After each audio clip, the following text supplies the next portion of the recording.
This is gonna blow your mind. Did you know that some medieval wooden beams have outlasted even the stone and iron around them? Before we dive in, make sure to subscribe, like and share if you love uncovering the secrets of the past. Amidst the ruins of ancient castles and abbeys, stone crumbles and iron rusts, yet wooden beams often endure. These timbers, centuries old, stand as quiet testaments to a lost art of craftsmanship, one that worked with nature, not against it.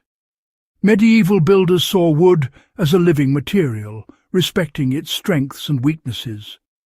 Their methods were slow, deliberate, and rooted in deep observation. The survival of these beams is no accident. It's the result of knowledge passed from master to apprentice, each step designed to enhance wood's natural resilience. We often think of the past as primitive, but in woodcraft their understanding surpassed our own. Today we build quickly and treat wood with chemicals, but the ancients built for permanence.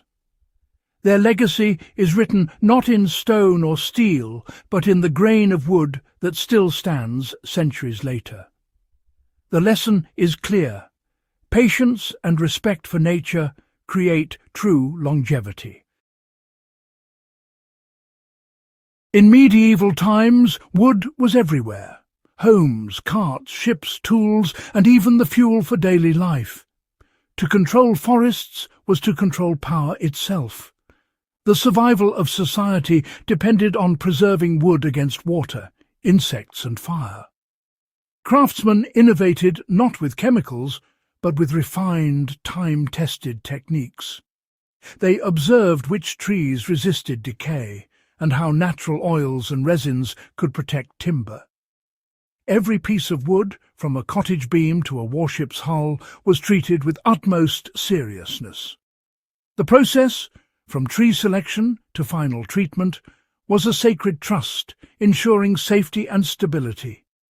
Failure meant disaster. Success meant security and prosperity.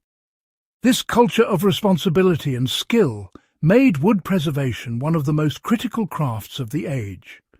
The medieval world was truly built and protected by timber.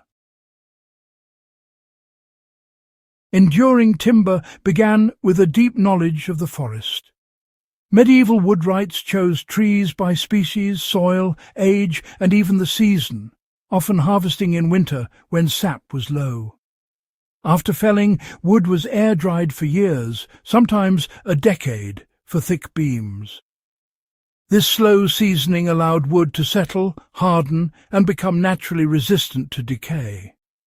The gradual process reduced warping and splitting, and concentrated natural tannins that deterred rot. Unlike today's rushed kiln drying, this was a gentle transformation guided by nature's rhythm. The craftsman's patience ensured the wood was stable and resilient before any further treatment. They didn't force the material, they guided it to its strongest form.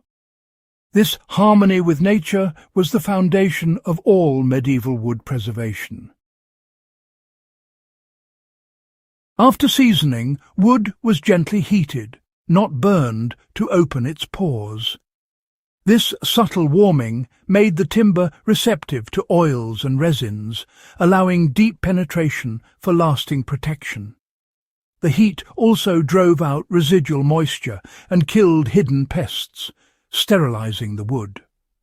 Fire-hardened surfaces became tougher and more resilient, especially for stakes and tools.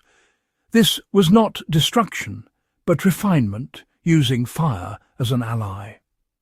The process prepared wood for its final protective treatment. Fire, once the enemy, became a craftsman's tool for longevity.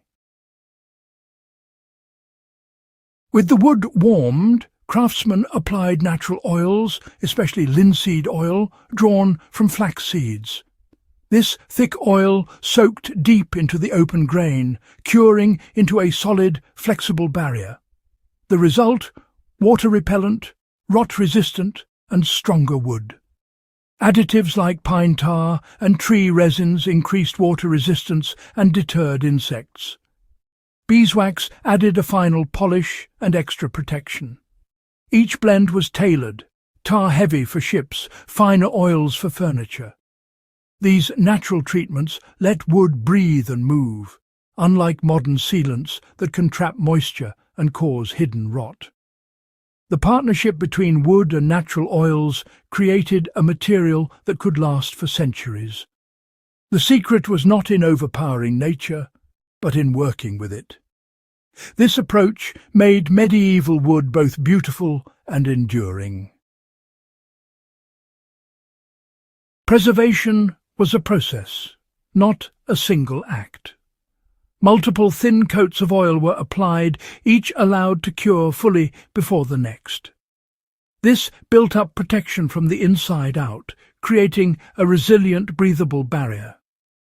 Maintenance was ongoing. Ships and buildings were regularly re-oiled and retarred. This was stewardship, not a chore, a living relationship with the material. Modern quick fixes often fail, trapping moisture and accelerating decay. The medieval approach embraced wood's living nature, nourishing it over time. Patience and care, not speed, were the keys to lasting wood. Today, skilled restorers of historic buildings return to these medieval methods. They source slow-grown oak, air-dry it, and treat it with linseed oil, tar, and beeswax, just as centuries ago. This ensures repairs are compatible and durable, allowing old and new wood to move together. Survivalists and bushcrafters also value these techniques for their simplicity and effectiveness. In the wild, natural oils, resins, and fire hardening remain practical, reliable solutions. These methods endure because they rely on what nature provides, not on industrial products. The wisdom that protected castles and ships still helps people thrive today. Medieval woodcraft was a partnership, not a conquest.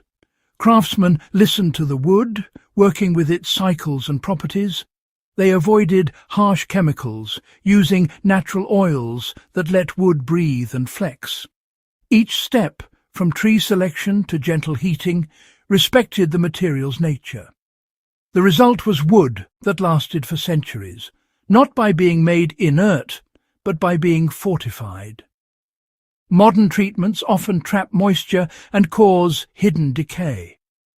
The medieval approach created strong, flexible, and enduring timber. Their philosophy was humility and observation, not domination. The surviving timber structures are monuments to this lost collaboration with nature.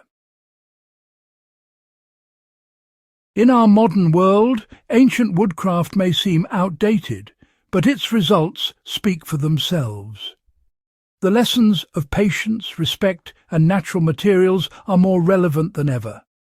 By choosing better wood, seasoning it slowly, and using natural oils, we can build things that last. These techniques connect us to a tradition thousands of years old.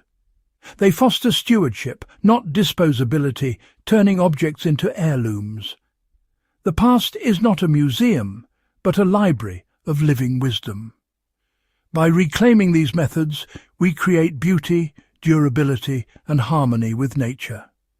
The next time you work with wood, choose patience.